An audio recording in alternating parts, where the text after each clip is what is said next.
Southeastern 14 here, continuing our series of baseball previews. We've got a special guest. He is South Carolina baseball coach Mark Kingston joining us to preview his team. Mark, thanks for joining us. I know it was about to be a busy time for you, and I know we all can't wait to get the season started. And my goodness, with that pitching staff you've got, I'm sure you're very anxious to get it Yeah, started as well. we're excited. It's a great time of the year. Everybody starts the season with a lot of optimism, and we're no different. We're very excited about where we are, the team we've put together, the amount of work they've put in. So anxious to get this thing rolling.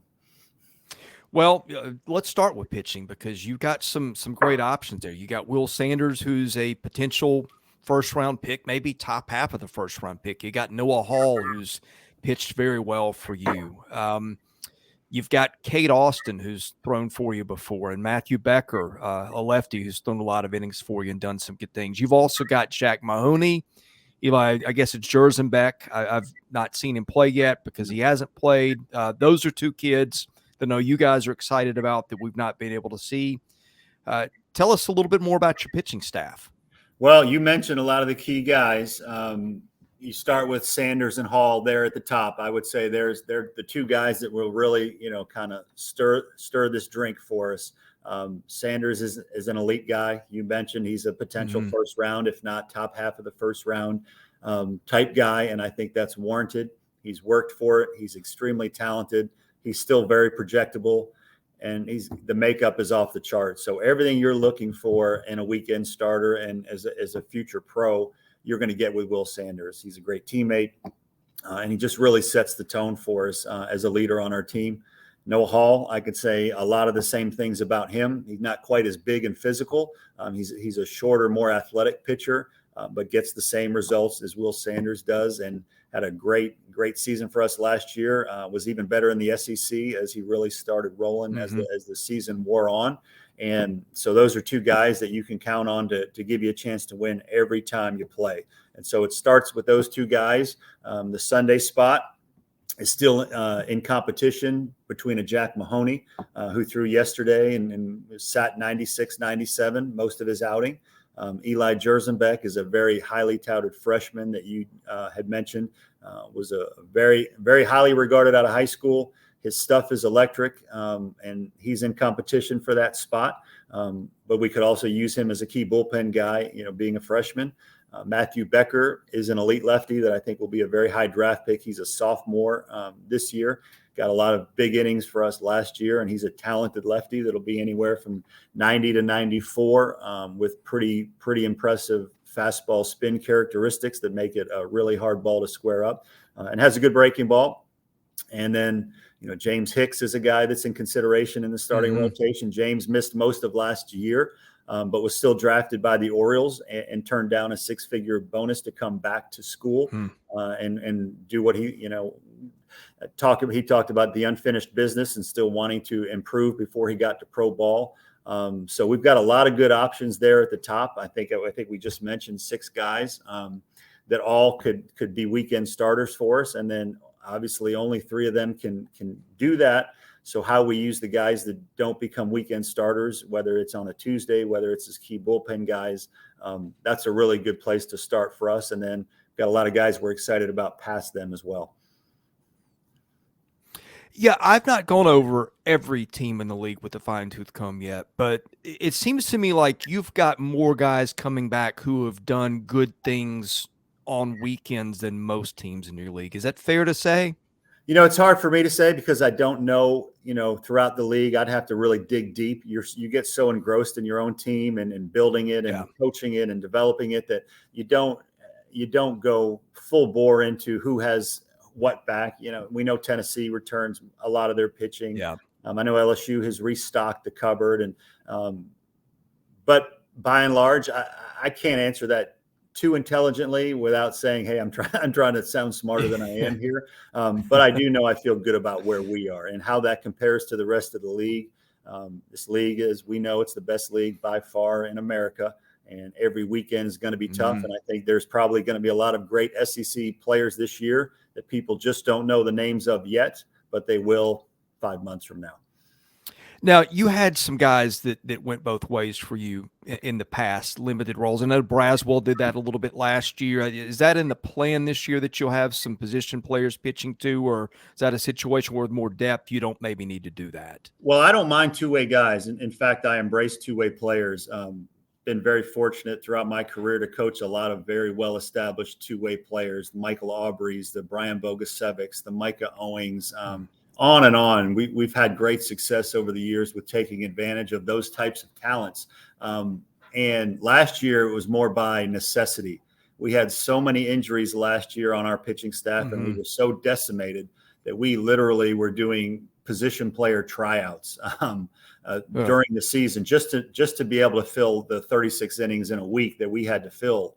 That will not be the case this year. We've got a lot more quality depth. We go a lot deeper in talent, and so I don't anticipate that being an issue this year.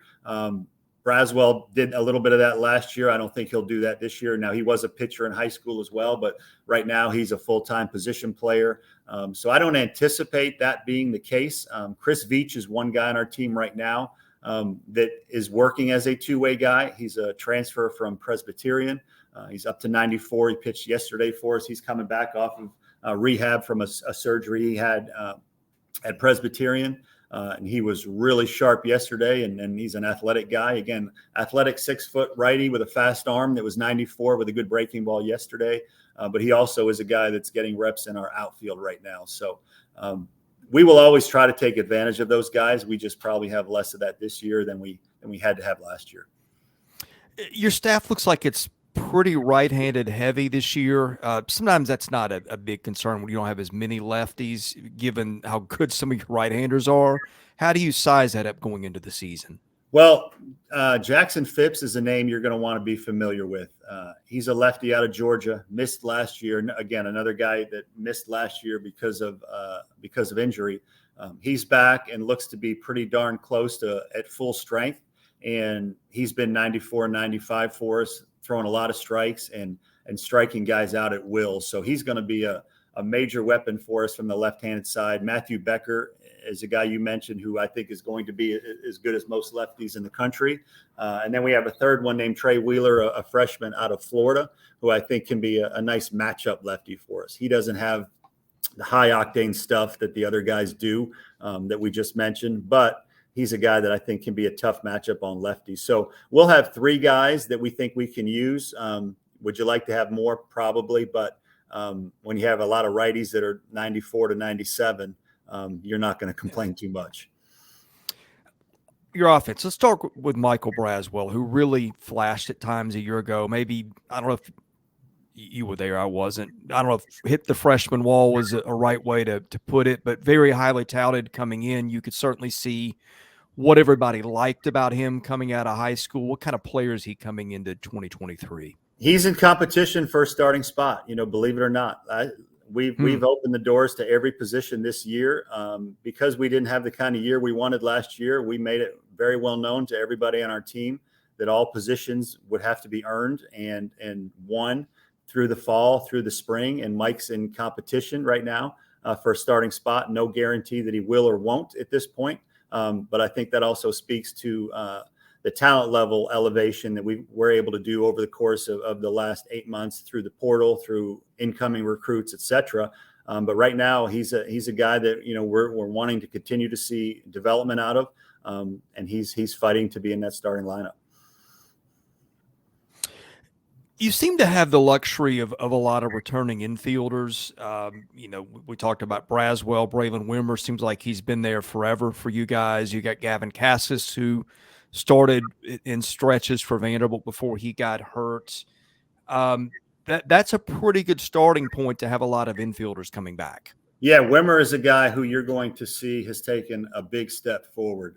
He was drafted by the Phillies last year, has played predominantly second base for us throughout his career, but we have slid him over to shortstop, and it's been a godsend for us. He's a 6'4" runner in the 60s, so it's elite world-class speed, and what that has done for the shortstop position for us in terms of range has been incredible.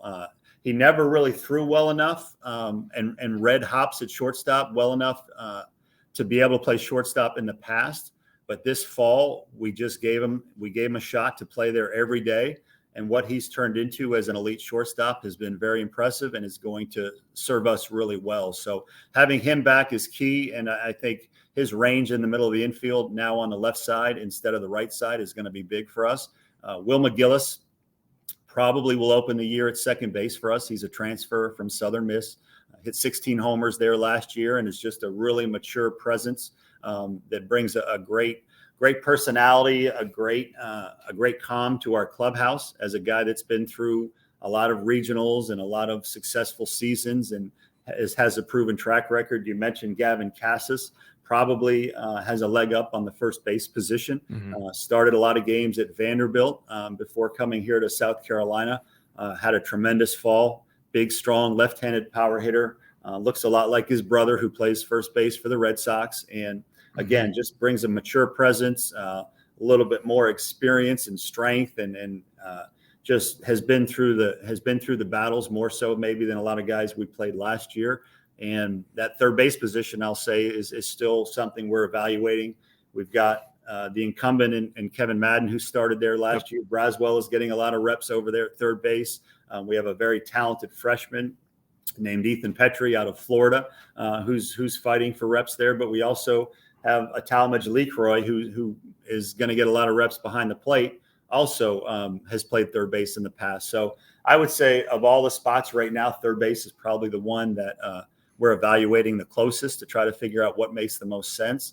But as you mentioned, you've got an experienced shortstop in Wimmer. You've got an experienced second baseman in McGillis, and then Cassis at first base is an older, stronger kid as well, too. So we feel good about that. I'm not as familiar with your outfield. I'm reading D1 baseball. They've got Caleb Denny, Evan Stone, Dylan Brewer penciled in as your guys. Give me an idea of what you guys will have out there. Yeah, I would say that's a good starting point to know those three names. Carson Hornung is another guy that's going to come on the scene this year. He played. He got a good amount of at-bats last year as a left-handed hitting freshman. Wasn't quite ready, but because of the way our lineup was composed, he needed to play more maybe than he was ready for. But he's gotten a lot stronger. He had a great summer in the North Woods League where he had close to a 30-game hitting streak, which broke a team record there. And he's really taken a huge step from his freshman to sophomore year in terms of the kind of hitter he's going to be. So he could potentially be the DH, but he also can go out and play left field. He also is getting reps at first base. But I think Hornung, Stone, Brewer, and Denny, the transfer from Oral Roberts that hit 330 last year with double-digit homers and close to 60 RBIs. I think those are the main guys you're looking at. We can also throw Veach out there. Will Tippett, a very talented, fast switch-hitting freshman, can also get reps out there. So it's kind of what you're looking at as we start the season.